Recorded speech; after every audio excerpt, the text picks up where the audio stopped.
Jemaat GBI My Family, selamat beribadah bagi kita semua. Bagi saudara yang rindu untuk menabur, dapat melalui bank transfer ataupun kode QR yang tertera pada layar.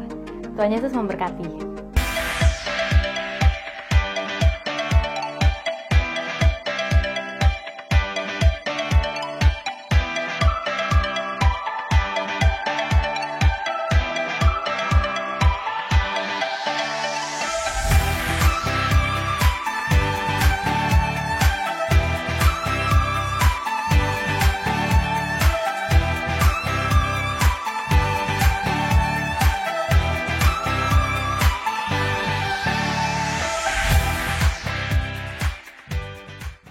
Salam bagi Bapak Ibu Saudara kami.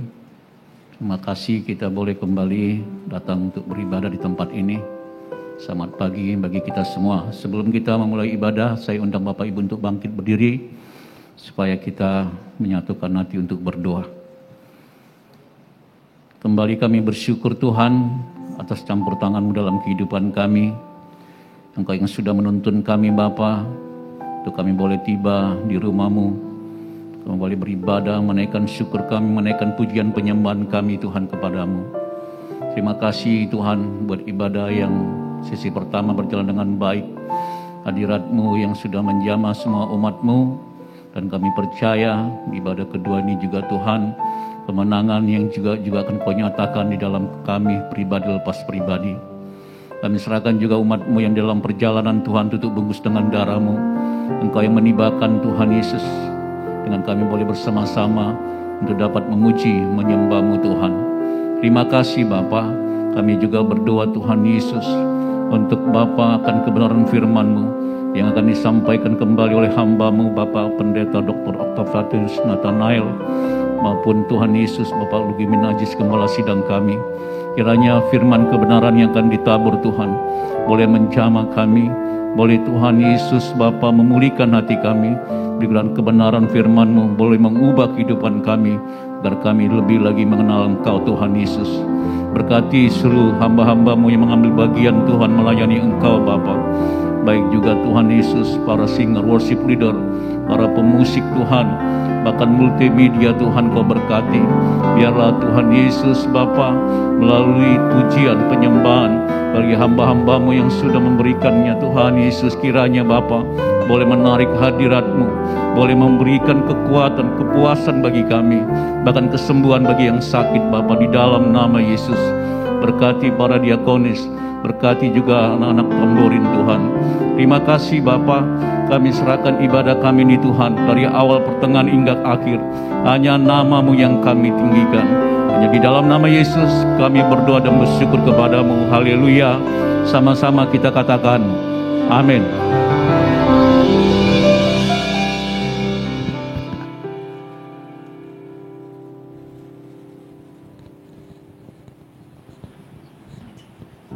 Shalom Bapak Ibu terkasih dalam Tuhan. Apa kabar kita pada pagi hari ini?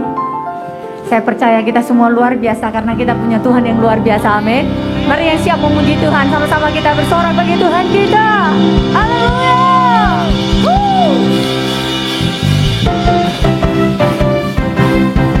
Kami akan selalu berjalan bersama-Mu Allah kami. Sama-sama. Tak pernah ku ragu akan kesetiaan-Mu, Kau pegang hidupku sepenuh jiwaku, ku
Allah kita Alfa dan Omega. Amin.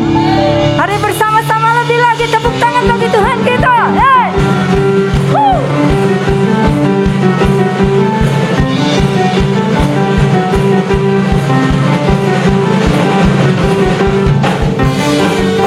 Sama-sama tepuk tangan di atas kepala kita, saudaraku. Hey.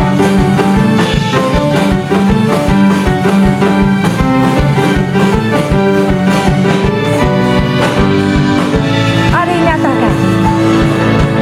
Kau gunung batuku dan kau kota bentengku, tak akan ku ragu. Kau menjamin hidupku, katakan kau keselamatanku dan kau yang membelaku, tak akan ku ragu. Kuasamu di dalamku, walau badai menerpa di dalam hidupku ini, namun tanganmu Tuhan mengangkatku tinggi. Kau Tuhan yang benar, tak pernah tinggalkan. Sekarang selamanya janjimu tak berubah. Kau Alfa dan Omega, awal dan akhir. Semesta alam memuja Engkau Tuhan yang benar. Hey! Kaulah Tuhan kami.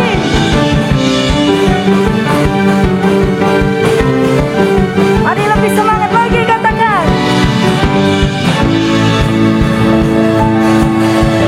Kau gunung batuku dan kau kota bentengku, tak akan ku ragu. Kau menjamin hidupku, oh kau keselamatanku dan kau yang membelaku, tak akan ku takut. Kuasamu di dalamku, katakan walau badai menerpa di dalam hidupku ini, namun tanganmu Tuhan mengangkatku tinggi. Kau Tuhan yang benar, tak pernah tinggalkan. Dahulu sekarang selamanya janjimu tak berubah. Kau Alfa dan Omega, awal dan akhir. Semesta alam memuja Engkau Tuhan yang benar. Hey!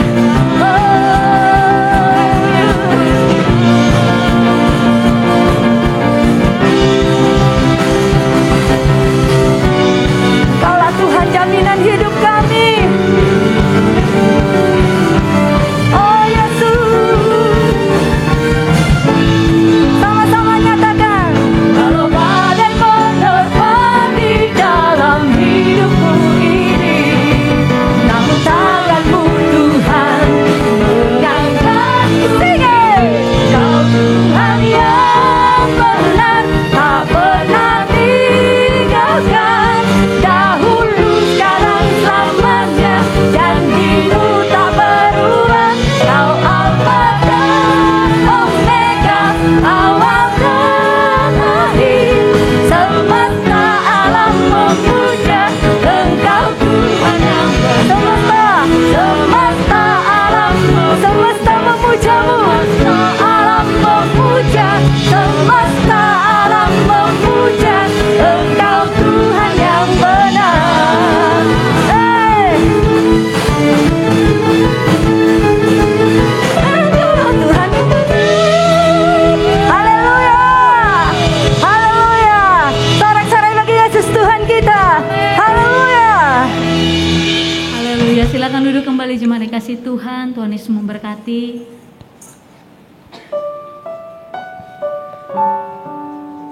Saat ini kita akan masuk untuk menyembah Tuhan lebih dalam lagi. Mari kita angkat hati dan suara kita. Kita berikan persembahan, korban yang berbau harum bagi Tuhan Yesus untuk menyenangkan hati Tuhan. Haleluya.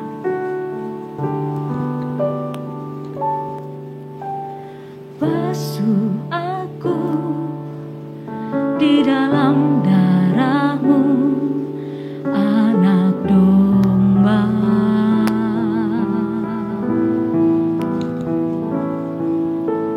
Jamah bibir, luruskan hatiku dengan Roh-Mu.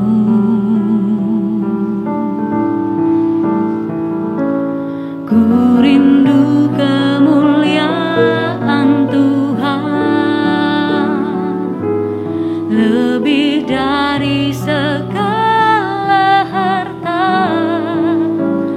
Jadikan ku hamba berkenan kepada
Biarkan ini menjadi pujian yang menyenangkan hati Tuhan. Walaupun dalam waktu yang sangat terbatas, tapi kami tahu Tuhan digirangkan, Tuhan bersuka, Tuhan disenangkan atas pujian penyembahan umat-Mu. Kami mau memberikan segala pujian tertinggi, hormat dan kemuliaan hanya bagi nama Yesus Kristus Tuhan. Engkau Tuhan di atas segala Tuhan, Raja di atas segala raja, Tuhan yang atas namanya setiap lutut harus bertelut dan setiap lidah harus mengaku bahwa hanya Yesus Kristuslah Tuhan. Terima kasih Bapa. Urapi hamba-Mu yang tidak ada apa-apanya ini. Aku hanya alat-Mu yang siap untuk Kau pakai. Berikan kami telinga seorang murid dan hati seorang hamba, sehingga kami bukan saja menjadi pendengar-pendengar firman, tapi juga pelaku-pelaku firman bagi kemuliaan nama Tuhan Yesus Kristus.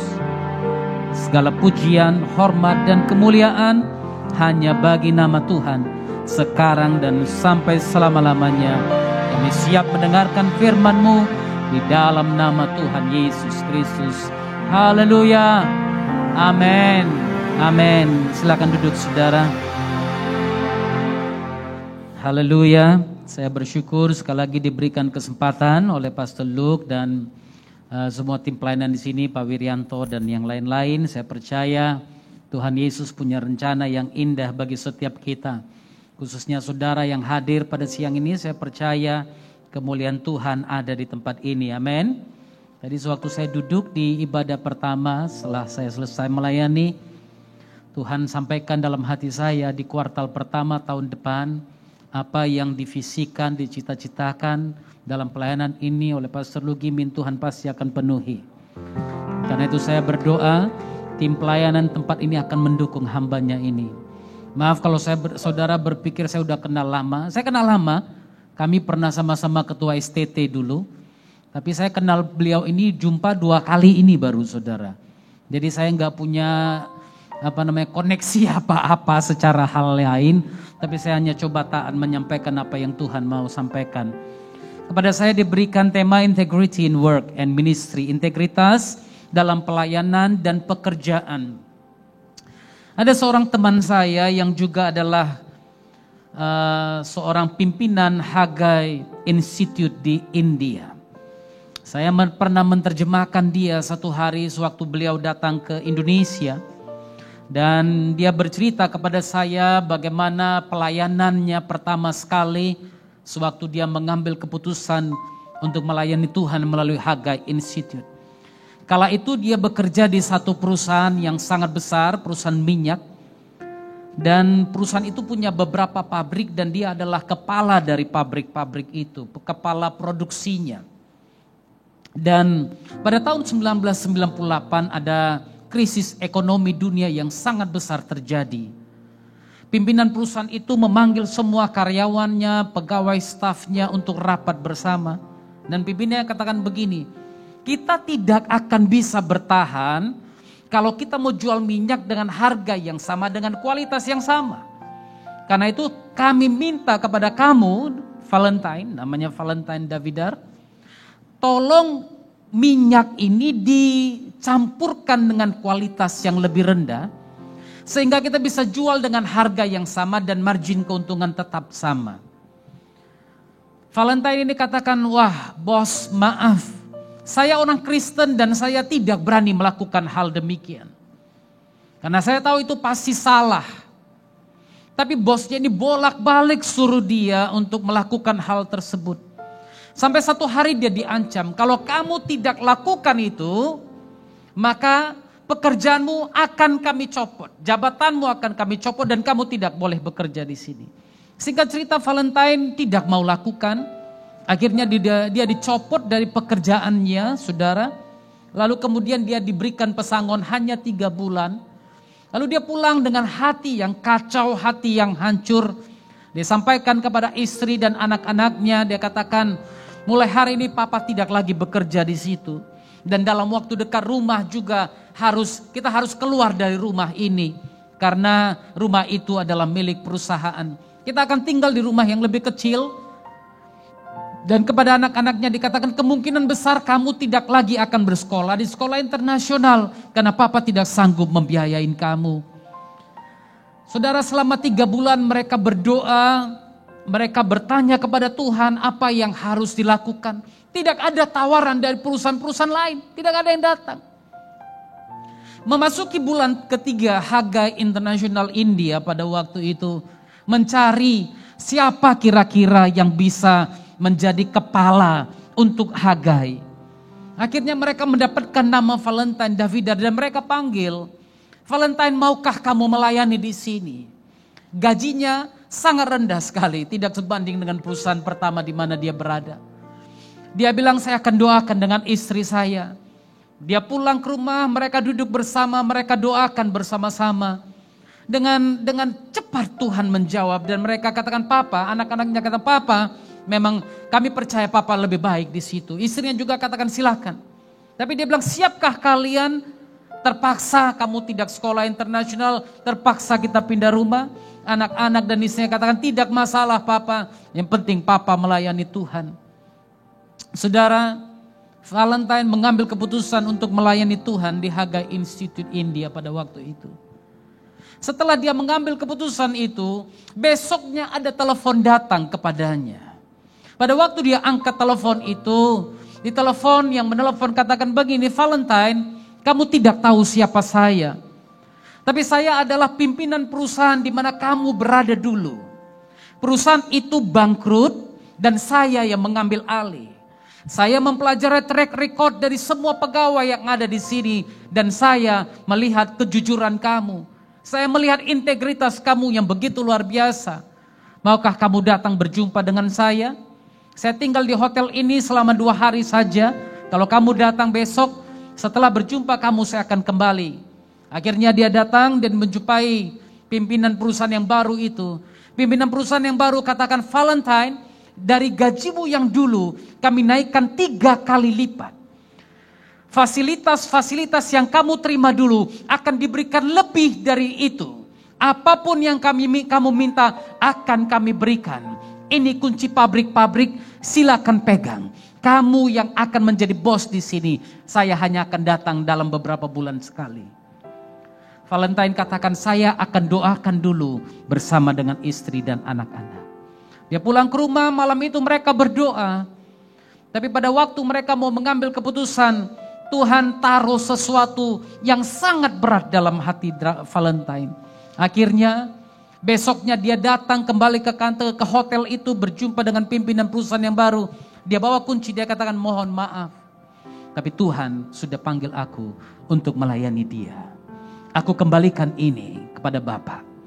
Karena mulai hari ini aku akan fokus pada pelayananku. Haleluya. William Webster Dictionary katakan apa yang dimaksud dengan integritas. Integrity is the quality or state of being complete or undivided. Completeness. Suatu sifat atau keadaan sempurna atau tidak terbagi.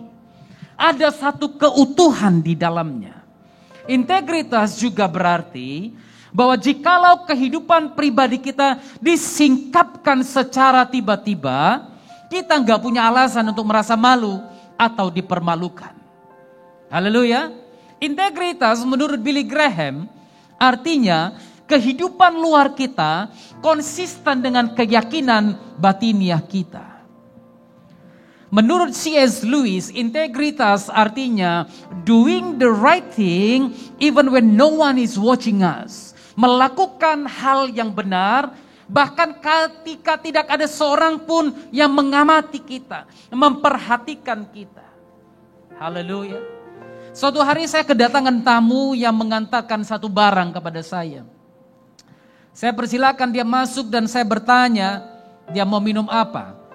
Tapi ketika itu bulan puasa, dia katakan, Pak saya lagi puasa katanya. Saya ajak dia bicara, kami ngobrol-ngobrol selama beberapa waktu lamanya. Kemudian dia bertanya kepada saya begini, apakah Bapak penjaga gereja ini? Karena dia bukan Kristen, saudara. Saya jawab, iya saya penjaga gereja ini, tapi saya pendeta juga. Saya bilang, oh Bapak pendeta katanya.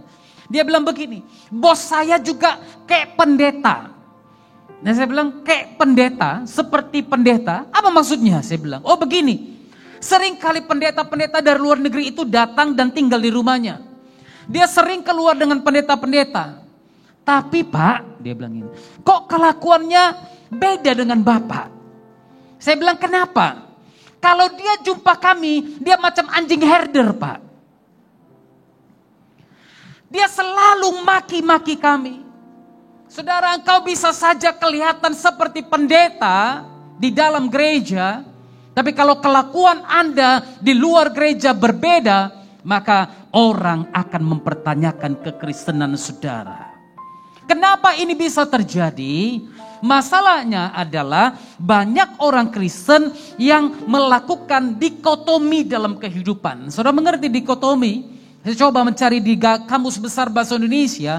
Dikotomi itu artinya pembagian atas dua kelompok yang saling bertentangan. Banyak orang Kristen pakai sistem ini dalam kehidupannya. Sehingga apa? Hidupnya bertentangan dengan integritasnya. Mereka berpikir kehidupan di dalam gereja dengan kehidupan mereka dalam bisnis harus berbeda. You can't do that. Gak bisa. Anda gak bisa bilang, oh bisnis, gereja-gereja. Tidak bisa. Karena di tempat bisnismu pun, engkau melakukan pelayananmu di situ. Haleluya. Tempat bisnismu itu adalah pelayananmu. Kalau Anda seorang pengusaha, maka pekerjaan saudara adalah pelayanan saudara. Kalau Anda seorang pengacara, maka pelayanan Anda adalah profesi Anda itu. Saya pernah berkhotbah di hadapan pengacara-pengacara nasional. Beberapa di antaranya baru-baru ini punya kasus. Saya berdiri di hadapan mereka, saya sampaikan khotbah dari Yesaya pasal 1 ayat 16 dan 17. Kamu harus membela hak yatim, hak orang miskin dan lain sebagainya. Saya katakan kepada mereka, kalau kamu tidak bertobat, kamu tidak akan mendapat bagian dalam kerajaan surga. Setelah saya selesai khotbah, seorang pengacara yang sangat terkenal berdiri di depan. Dia katakan, Pak Oktav, untung Bapak khotbah pakai ayat firman Tuhan. Kalau enggak Bapak kami salibkan di sini. Haleluya. Saya mau katakan kepada saudara, your job is your ministry. Haleluya. Banyak orang pikir dia harus jadi pendeta atau pelayan di gereja, baru disebut melayani.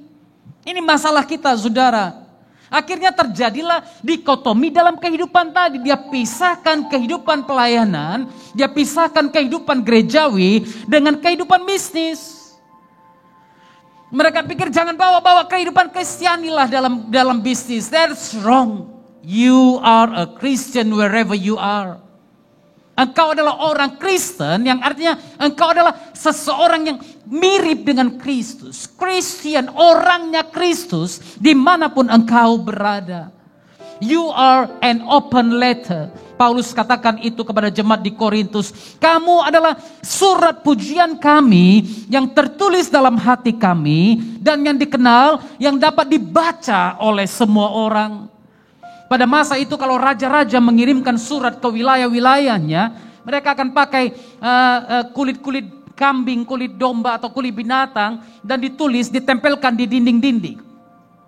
Atau kalaupun ada yang baca, mereka akan buka besar-besar sehingga dilihat oleh semua orang. Ini yang Paulus katakan, kamu adalah surat terbuka yang dapat dibaca oleh semua orang. Oleh karena itu, Kolose 3:23 katakan, apapun juga yang kamu perbuat, perbuatlah dengan segenap hatimu seperti untuk Tuhan dan bukan untuk manusia. Kalau engkau bekerja, bekerjalah dengan segenap hatimu seperti untuk Tuhan, bukan manusia. Haleluya. Kalau engkau berusaha, berusahalah dengan segenap hatimu seperti untuk Tuhan dan bukan untuk manusia. Karena apa? People are watching at us. Orang di luar sana melihat kepada kita. Saya pernah membalas seorang anak-anak didik kami yang melayani di satu daerah, yang tulis statusnya di Facebook, kerja dapat gaji cuma sekian. Tapi dari pagi sampai sore diharapkan duduk di kantor. Lah saya balas dia. Saya bilang, emangnya kamu gak tahu gajimu berapa sebelum kamu melamar? Kok sekarang kamu komplain kepada seluruh dunia? Saya bilang, dimanapun kamu berada, jadilah contoh. Kalau Anda dipanggil Tuhan jadi pengusaha, jadilah pengusaha yang benar, jadilah pengusaha yang punya integritas, sehingga nama Tuhan dimuliakan banyak orang. Kalau engkau dipanggil menjadi pengacara, jadilah pengacara yang benar, yang memiliki integritas, sehingga nama Tuhan dimuliakan oleh banyak orang. Kalau Anda dipanggil menjadi dokter, jadilah dokter yang benar, yang punya integritas, sehingga nama Tuhan dimuliakan oleh banyak orang. Kalau Anda dipanggil menjadi polisi, TNI, atau apapun lainnya, jadilah polisi yang benar, TNI yang benar, pengacara yang benar, apapun yang benar, yang memiliki integritas, sehingga engkau memuliakan nama Tuhan. Jangan sibuk jadi pendeta. Ya kan, banyak orang sekarang pengusaha sibuk jadi pendeta. Tinggal dalam keadaan seperti pada waktu engkau dipanggil Tuhan. Kalau engkau dipanggil Tuhan sebagai pengusaha, setia sebagai pengusaha itu. Dukung pekerjaan Tuhan sebagai pengusaha itu.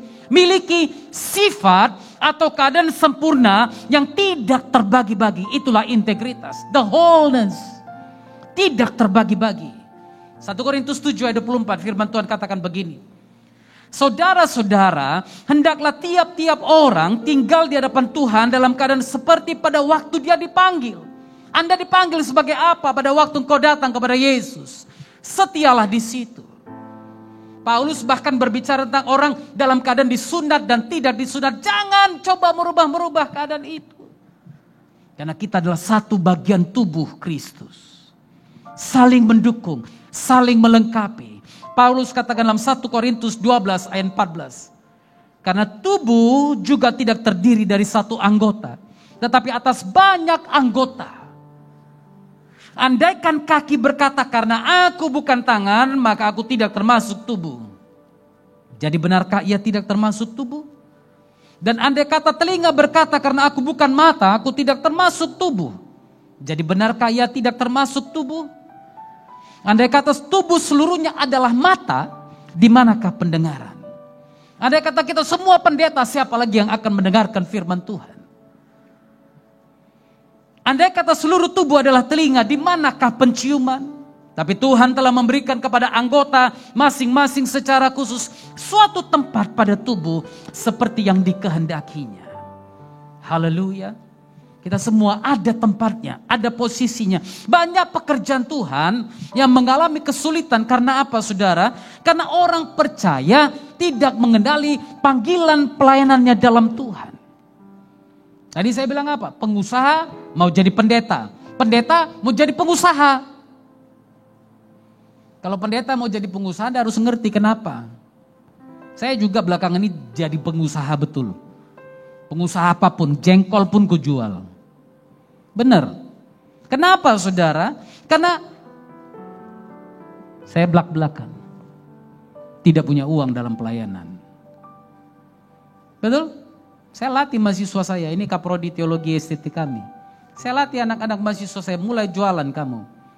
Kenapa saudara? Karena tubuh Kristus tidak mengerti panggilannya masing-masing. Nehemia pernah menegur orang Israel akan hal ini. Nehemia pasal yang ke-13 ayat 10.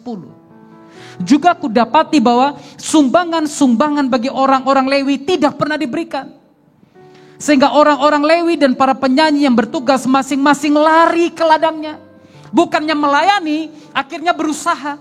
Bukannya melayani, akhirnya kerja. Oke, kalau pendeta saudara nanti terpaksa kerja, Anda jangan salahkan dia.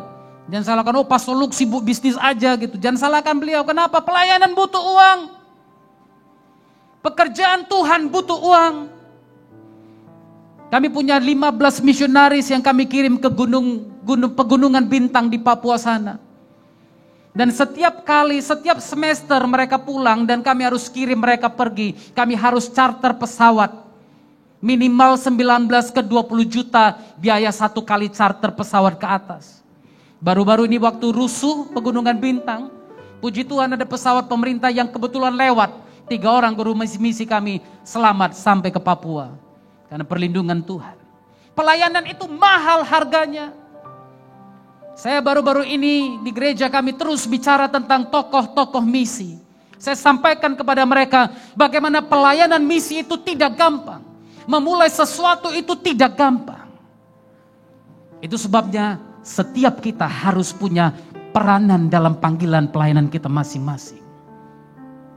Seorang teman pernah bertanya kepada saya, "Bosu, kenapa setelah saya terima Tuhan, saya justru punya banyak masalah di usaha saya. Bisnis saya tiba-tiba anjlok semua. Kenapa usaha saya makin turun dan bukannya makin meningkat?" Saya bilang begini sama dia. Ikut Yesus bukan untuk kaya. Terkejut dia. Waduh, dia salah ini katanya. Ikut Yesus bukan untuk kaya. Tapi kalau engkau ikut Yesus, engkau pasti diberkati. Haleluya. Karena firman Tuhan katakan, kebajikan dan kemurahan akan mengikuti aku seumur hidupku. Haleluya. Akhir tahun lalu saya kepingin beli sebuah tanah untuk pertanian. Rumah saya itu sudah hampir habis kreditnya. Saya ajukan top up. Lalu kemudian bank bilang, "Pak, pre-approve, lanjut." Saya panjar saudara, udah panjar, bank gak keluarkan uang saudara. Bingung. Saya tawarin udahlah kepada teman-teman, saya bilang udah ambil aja daripada 50 juta yang saya panjar itu habis. Kalian aja yang lanjutin. Gak ada yang mau. Saya coba 6 bank untuk mencari pinjaman. Tidak satu pun berhasil. 1 minggu sebelum saya membayarkan cicilan yang kedua, tiba-tiba Tuhan bukakan berkat satu persatu. Satu persatu. Dan saya baru mengerti, oh ternyata Tuhan gak mau aku kredit lagi. Tanah itu kami bayar lunas tanpa kredit. Haleluya. Di tengah-tengah pandemik, di tengah-tengah keadaan yang orang bilang mustahil Oktav, gak mungkin. Tapi saya mau katakan kepadamu, ikut Yesus bukan untuk kaya. Karena orang kaya belum tentu berkelimpahan. Kalau orang kaya yang berkelimpahan dia tahu memberi. Karena firman Tuhan Lukas 6 ayat 38 katakan, berilah maka kamu akan diberi. Suatu takaran yang dipadatkan, yang meluap, yang melimpah keluar, yang digoncang dan yang tumpah keluar. Tumpah keluar artinya apa? Engkau dirasakan oleh orang lain. Kalau orang kaya aja belum dinikmati oleh orang lain. Itu sebabnya tidak semua orang kaya berkelimpahan. Tapi orang berkelimpahan pasti kaya. Haleluya. Di rumah saya ada 22 orang anak-anak yang tinggal dari berbagai daerah. Dan tiap hari kami makan enak. Gak pernah cuma nasi pakai tempe goreng, nasi pakai ayam telur goreng, enggak. 22 orang, kalau kami berangkat siang ke kantor, kami harus sediakan makan untuk 40 orang karena staf kantor juga. Istri saya dengan anak-anak siapkan untuk makan. Di rumah kami tiap hari pesta dan tiap hari ada saja berkat Tuhan. Kenapa? Tuhan panggil kita agar kita diberkati olehnya. Tuhan panggil kita, Ulangan 8 ayat 2. Ulangan 8 ayat 2. Saya langsung aja ayat 17. Jangan kau katakan dalam hatimu, kekuasaanku dan kekuatan tanganku lah yang membuat aku memperoleh kekayaan ini. Lihat, Tuhan berjanji memberkati kita. Tapi kalau engkau diberkati, ingatlah Yahweh Tuhanmu, sebab dialah yang memberikan kepadamu kekuatan untuk memperoleh kekayaan. Haleluya. Jangan bilang, oh ikut Tuhan berarti susah terus. Enggak, lihat janji Tuhan. Listen to me. Kasihnya tidak terbatas. Kasihnya tidak bersyarat. Tapi janjinya bersyarat. Haleluya. kasih diberikan ketika kita masih berdosa, Yesus mati untuk kita. Anda nggak perlu buat baik dulu baru terima kasih Dia. Anda nggak perlu jadi anak baik dulu baru menerima anugerahnya. No. Bahkan ketika engkau masih berdosa, Yesus itu mati bagimu. Tapi janji itu bersyarat. Perhatikan ini. Dialah yang memberikan kepadamu kekuatan untuk memperoleh kekayaan dengan maksud meneguhkan perjanjian yang diikrarkannya dengan sumpah kepada nenek moyangmu seperti sekarang ini. Tujuan Tuhan memberkati saudara supaya apa? Supaya engkau dan dia meneguhkan perjanjian yang diucapkannya, yang diikrarkannya dengan sumpah kepada Abraham. Haleluya. Haleluya. Anda mau lihat contoh terbaik. Zakheus. Dia datang cari Tuhan. Lukas 19. Padahal dia kepala kantor pajak. Kepala pemungut cukai. Dia tinggalkan gengsi sebagai kepala kantor pajak. Firman Tuhan mencatat karena rindu melihat Yesus, dia berlari mendahului orang banyak. Pakaian pada masa itu pakai jubah. Dan bayangkan seorang bapak kecil, dia harus berlari mendahului orang banyak. Saya yakin pada waktu dia berlari-lari orang bilang, lihat Zakheus, kepala pemungut cukai, si pencuri uang kita itu, lihat lari-lari udah gila dia. Lalu kemudian bukan hanya berlari, dia panjat pohon untuk melihat Yesus. Dia tanggalkan gengsinya, dia tinggalkan reputasinya. Dan saudara lihat ketika dia menerima Yesus, pertobatan menguasai hidupnya. Dan membuat dia membereskan hidupnya di hadapan Tuhan pada saat itu juga. Dengarkan kepada saudara yang katakan, kenapa aku siap terima Tuhan, bisnisku susah. Perhatikan ini. Apa yang Zakheus lakukan di hadapan publik. Di dalam ayat 8, Zakheus berdiri dan berkata kepada Tuhan, Tuhan, setengah dari milikku akan kuberikan kepada orang miskin. Dan sekiranya ada sesuatu yang kuperas dari seseorang, akan kukembalikan 4 kali lipat. Itu hukum untuk pencuri, saudara. Hukumnya pencuri. Martin Luther, bapak reformasi, katakan ada 3 pertobatan yang dibutuhkan manusia. Pertobatan hati, terima Yesus. The conversion of the heart. Hati bertobat. Into my heart, into my heart, come into my heart, Lord Jesus. Itu kan? Waktu bertobat minta Yesus masuk dalam hati. Lalu yang kedua, terjadi the conversion of the mind. Pikiran diperbaharui. Aku tidak akan lagi hidup sama seperti dunia. Aku akan berubah oleh pembaruan budiku. Agar aku menjadi serupa, mengenal kehendak Tuhan. Apa yang baik, yang berkenan, dan yang sempurna di hadapan Tuhan. The conversion of the mind. Pikiran bertobat. Gak lagi melakukan hal-hal yang bertentangan dengan firman Tuhan. Tapi aku tetap lakukan apa yang Tuhan mau. Yang ketiga, setelah pikiran bertobat, the conversion of the purse. Pertobatan kantong. Banyak orang Kristen hati tobat, pikiran tobat, kantong gak tobat-tobat. Mau kaya tapi gak tahu memberi.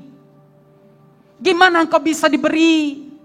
Berilah maka kamu akan diberi. Tadi kita udah bahas. Yang kedua, mau menuai tapi gak mau menabur. Camkanlah ini, orang yang menabur banyak akan menuai banyak. Tapi orang yang menabur sedikit pasti menuai sedikit, gak mungkin lebih. Itu sebabnya kalau kau mau menuai, belajar menabur ke dalam pelayanan. Lihat di mana kau bisa menabur. Menaburlah, maka engkau akan menuai. Yang ketiga, Pak, tiap bulan ada yang sakit di rumahku. Ada masalah di bisnisku. Mobilnya dicuri orang lah. Ada jemaat kami juga, mantan jemaat kami, yang datang kepada saya baru-baru ini. Dia bilang, Pak, travelku, aduh Pak, mobil terguling-guling, habis 70 juta perbaiki. Saya diam aja. Kenapa? Ini orang paling susah diajarkan perpuluhan. Kalau dibilang perpuluhan, oh Itu perjanjian lama. Tapi Anda harus tahu, Yesus sendiri melakukan apa yang dikatakan oleh perjanjian lama. Pada waktu Yesus menyuruh Petrus mengambil dua mata uang dari mulut ikan, Yesus ambil itu untuk apa? Untuk membayar bea bait suci. Yesus melakukan apa yang dikatakan oleh hukum Taurat. Jangan bilang Yesus enggak lakukan, Yesus menggenapi hukum Taurat. Bawalah persembahan persepuluhan supaya ada makanan di rumahku dan ujilah aku. Prove me, test me, try me. Tidakkah aku membukakan tingkap langit bagimu? Haleluya. Haleluya. Kalau perpuluhan gak ada yang mau jawab. Kalau berkat tepuk tangan semuanya. Saudara, saya mau katakan, if a person gets his attitude towards money straight, it will help straighten out almost every other area in his life. Jika seseorang memiliki sikap yang benar dalam hal keuangan, maka hal itu akan membantu dia untuk meluruskan hampir setiap area lain dalam kehidupannya. Artinya, jika sikap kita terhadap uang belum benar, maka dapat dipastikan sikap kita terhadap hal lain pasti tidak akan benar. Kalau Anda belum punya integritas dalam pekerjaan Anda, dalam hal keuangan saudara, maka bisa dipastikan kehidupan pelayanan Anda, kehidupan keluarga Anda juga tidak akan pernah benar. Karena demi uang dia bisa rela menjual Tuhannya.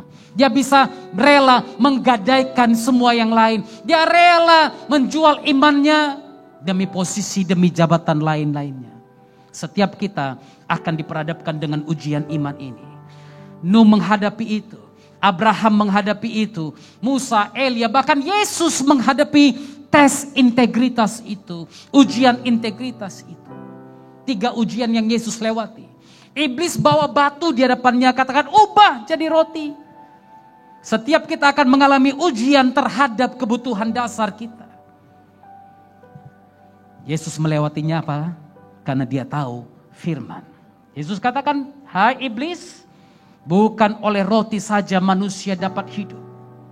Yang kedua, Anda akan melewati tes ego. Lompatlah dari hubungan bait suci ini. Demi memuaskan egonya, manusia dewasa ini rela buat apa saja.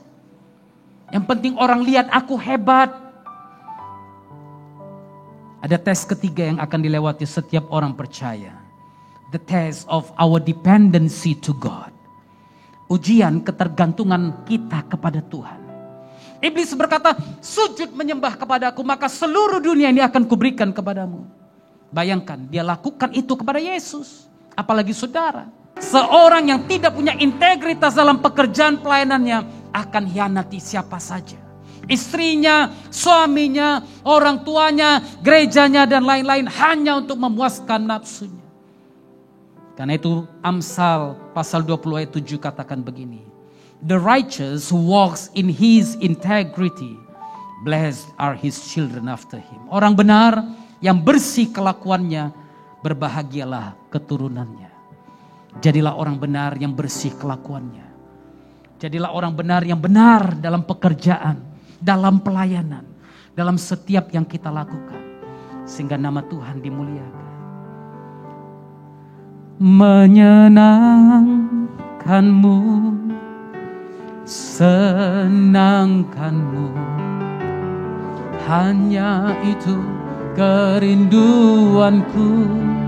Senangkan hati Tuhan. Senangkan hatimu, hanya itu kerinduan. Buat janji di hadapan Tuhan, buat komitmen di hadapan Tuhan.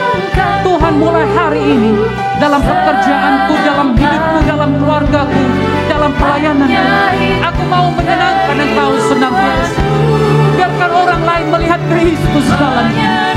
Biarkan orang lain melihat kemuliaan Tuhan dalamku. Sehingga hidupku membawa jiwa-jiwa. Hidupku berbuah bagi kerajaan-Mu. Haleluya. Menyenangkanmu, senangkanmu, hanya itu kerinduan.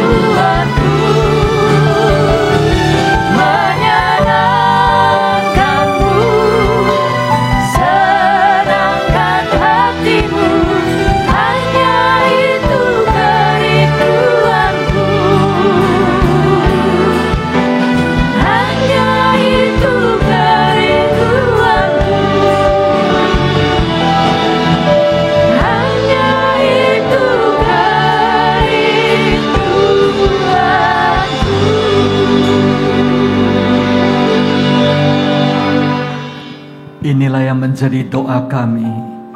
Terima kasih Tuhan untuk firman yang telah kami terima pada pagi hari ini. Berkati hamba-Mu, Bapak Pendeta Dr. Octavianus Nathanael, yang telah menyampaikan pesan firman-Mu, yang sungguh membangun, menyadarkan, dan juga memberkati umat-Mu di tempat ini. Berkati pelayanan hamba-Mu di mancanegara, dan juga di STT William Carey. Berkati seluruh keluarga. Terima kasih Tuhan. Kami mengucap syukur untuk anugerah-Mu bagi kami semua jemaat-Mu di My Family Church. Di dalam nama Yesus, mari kita ini berkati Tuhan bersama-sama, katakan amin. Thank you very much Pastor Octavianus untuk firman yang telah kita terima pada hari ini, dan kita percaya ini adalah pesan untuk kita juga sebagai rangkuman di akhir bulan ini, karena bulan depan kita akan masuk di tema yang baru, dan di bulan ini kita diajarkan memiliki integrity in work and ministry, karena sesuai Ulangan 28 di ayat 12, firman Tuhan berkata, Tuhan akan membuka bagimu perbendaharaannya yang melimpah, yakni langit untuk memberi hujan bagi tanahmu pada masanya, dan memberkati segala pekerjaanmu, sehingga engkau memberi pinjaman kepada banyak bangsa, tetapi engkau sendiri tidak meminta pinjaman. Kita percaya melalui firman kebenaran ini, sumber segala sesuatu itu dari Tuhan. Tuhan yang empunya langit, yang disebut treasure house, perbendaharanya yang melimpah, yang unlimited, yang tidak terbatas. Kalau PT di dunia ini perseroan terbatas, LTD, limited company, tetapi sumber dari langit itu unlimited, tidak terbatas. Dan sumber keran berkat, kemurahan, kebaikan itu akan dicurahkan berdasarkan syarat. Yang pertama, kita harus perhatikan capacity, yaitu kapasitas. Katakan bersama, kapasitas. Kapasitas itu menentukan apa yang akan kita terima. Karena firman tadi katakan hujan itu turun bagi tanahmu, bukan tanah orang lain. Saya percaya banyak dari saudara yang tahu tentang perkebunan dan pertanian. Kalau seseorang hanya memiliki tanah 1 hektar, maka ketika hujan turun panen, maka 1 hektar saja yang akan dia tuai harvestnya. Tetapi kalau memiliki 100 hektar atau bahkan 1000 hektar, dan tanah itu dijaga dengan baik, diberikan pupuk yang baik, benih yang terbaik, lalu perawatan yang terbaik, ketika hujan itu turun, harvestnya itu 1000 hektar. Apa artinya Pesteluk? Artinya perhatikan tanah hati kita. Apakah masih subur, lembut untuk menerima kuasa firman Tuhan? Perhatikan tanah keluarga kita, tanah bisnis kita, tanah pekerjaan kita, tanah pelayanan kita, agar tetap diairi dengan baik. Seperti yang tadi kita dengar dari Pastor Octavianus.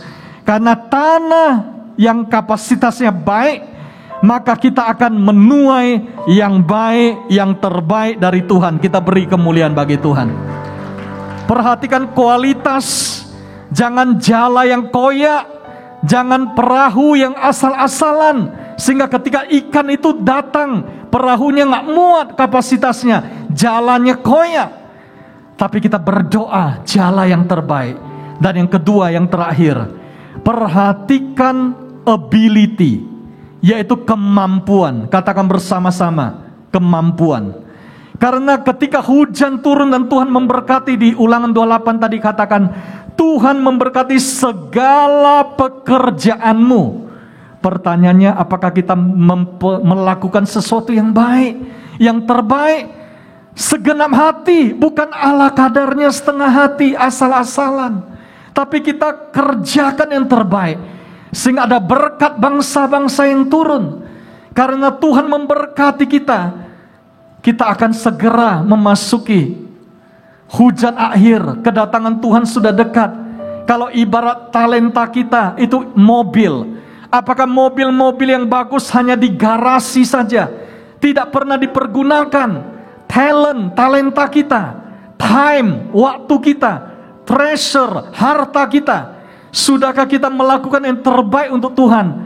Sehingga ketika kita kerjakan itu, maka baterai hidup kita tidak akan kering, tapi akan selalu di-charge oleh Tuhan, diisi dengan yang terbaik dari Tuhan. Kita beri kemuliaan bagi Tuhan.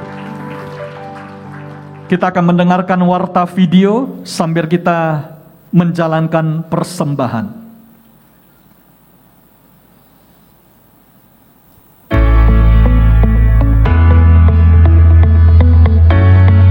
Shalom Jemaat GBI My Family, bagaimana kabar saudara? Saya percaya kita semua tetap dalam perlindungan Tuhan. Tema kita pada bulan Oktober ini adalah Integrity in Work and Ministry, seperti yang tertulis di Kolose 3 ayat 23-24. Apapun juga yang kamu perbuat, perbuatlah dengan segenap hatimu seperti untuk Tuhan dan bukan untuk manusia.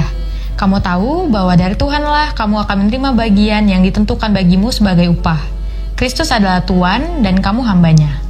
Kami tetap mengajak Bapak Ibu untuk tetap setia beribadah di GBI My Family, baik secara onsite maupun online. Ibadah Raya di Tiara pada hari Minggu 7 November 2021 akan dilayani oleh Bapak Gembala kita, Pendeta Dr. Legimin Aziz MTH dalam 2 sesi, yaitu pukul 8.30 dan 10 WIB. Ibadah ini disertai dengan perjamuan kudus dan hanya 1 jam saja serta mengikuti protokol kesehatan. Kami mengajak jemaat untuk dapat hadir mengikuti ibadah di tempat ini. Ibadah Impact pada hari Minggu 7 November 2021 akan dilayani oleh Miss Oi Sukli pada pukul 11.30 WIB. Ibadah ini disertai dengan perjamuan kudus. Mari kaum muda, keluarga muda, dan yang masih berjiwa muda untuk dapat hadir dalam ibadah Impact ini. Sekian Warta Gereja, Tuhan Yesus memberkati. Minggu depan kita akan masuk tema yang baru, Integrity in End Times. Mari kita mengajak keluarga, kerabat, sahabat untuk beribadah bersama dengan perjamuan kudus. Dan bagi Bapak Ibu yang rindu untuk memiliki buku My Faith, My Adventure dari Dr. Octavianus, ada di counter depan. Saya percaya buku ini akan menjadi berkat bagi saudara yang akan mempelajari iman dan perjalanan hidup hambanya Pak Octavianus. Mari kita semua yang diberkati, kita bangkit berdiri bersama-sama, katakan, bagaikan langit yang membentang, begitu luas kasih Tuhan, tiada terhitung pertolonganmu dalam hidupku.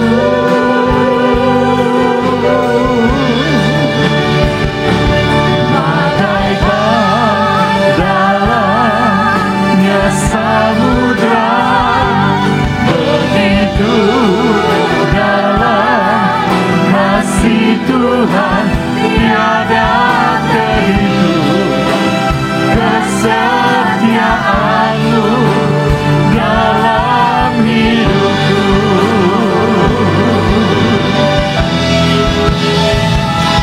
Bagaikan langit yang membentang, begitu luas kasih Tuhan, tiada terhitung pertolonganmu dalam hidupku.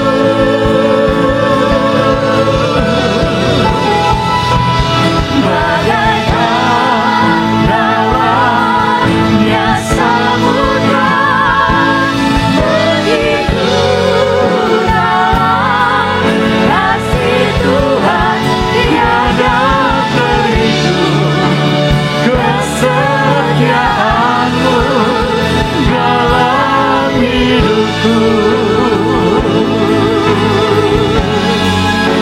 Tiada terhitung kesetiaanmu, tiada terhitung kesetiaanmu.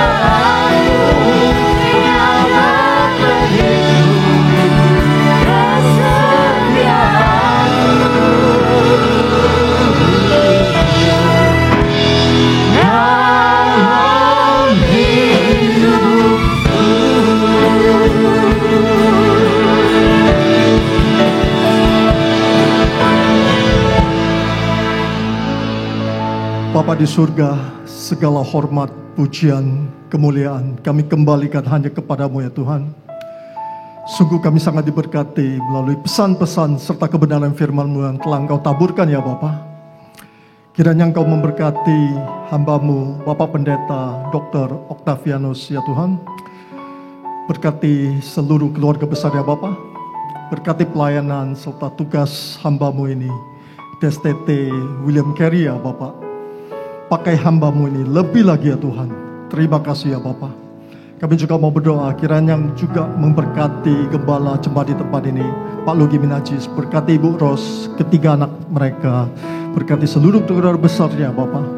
Engkau berikan kesehatan, hikmat, pewahyuan. Pakai hamba-hamba-Mu ini lebih lagi ya Tuhan. Terima kasih ya Bapa. Kami juga mau berdoa buat gembala pembina kami yang di pusat, hamba-Mu Pak Niko beserta keempat deputinya ya Tuhan. Kiranya Engkau juga berikan kesehatan, hikmat, pewahyuan. Pakai hamba-hamba-Mu ini lebih lagi ya Bapa. Terima kasih ya Tuhan. Kami juga mau berdoa dan mengucap syukur buat tangan-tangan yang telah memberi dengan sukacita untuk memperluas kerajaan-Mu. Dan kami percaya Bapa, kiranya Engkau yang membuka tingkap-tingkap langit-Mu, Engkau yang mencurahkan perbendaharaan-Mu yang melimpah-limpah ya Bapa, atas jemaat-jemaat-Mu, umat-umat-Mu, anak-anak-Mu yang setia di tempat ini ya Bapa. Apapun pekerjaan, profesi, atau usaha anak-anak-Mu ini, Engkau buat berhasil ya Tuhan. Terima kasih ya Bapa. Kami juga mau berdoa buat bangsa dan negara kami Indonesia. Indonesia ada di dalam tangan-Mu, Indonesia ada di dalam lawatan-Mu. Berkat-Mu buat presiden dan wakil presiden, seluruh pejabat pemerintahan mulai dari pusat hingga ke daerah. Kiranya Engkau berikan mereka hikmat ya Tuhan, sehingga bisa membawa Indonesia keluar dari kondisi yang ada sekarang ini. Dan kami percaya ya Tuhan, bumi Indonesia dipenuhi oleh kemuliaan-Mu. Terima kasih ya Bapa. Dan saat ini kami mau mengangkat tangan kami, berdoa buat kota kudus-Mu Yerusalem. Shalom Yerusalem, shalom. Kiranya damai sejahtera melingkupi seluruh tembok-tembok-Mu dan sentosa memenuhi seluruh puri-puri-Mu. Dan kiranya yang mencintai-Mu memperoleh damai dan sentosa. Terima kasih ya Tuhan. Sebentar lagi kami akan mengakhiri ibadah di siang hari ini Bapak. Sertai kami nanti dalam perjalanan pulang, tibakan kami dengan selamat. Namun sebelum kami berpisah, kami rindu menerima berkat daripada-Mu melalui hamba-Mu Pak Gembala. Mari Bapak Ibu yang terkasih, arahkan hatimu dan angkatlah tanganmu. Terimalah anugerah damai sejahtera dari Bapa yang di surga. Kasih yang sempurna melalui Tuhan Yesus Kristus, serta persekutuan yang manis dengan Roh Kudus menyertai kita semuanya mulai hari ini sampai Maranatha, bahkan sampai selama-lamanya. Yang percaya dan diberkati dalam nama Yesus bersama-sama katakan amin. Selamat hari Minggu. Sampai berjumpa pada ibadah minggu yang akan datang. Tuhan Yesus memberkati.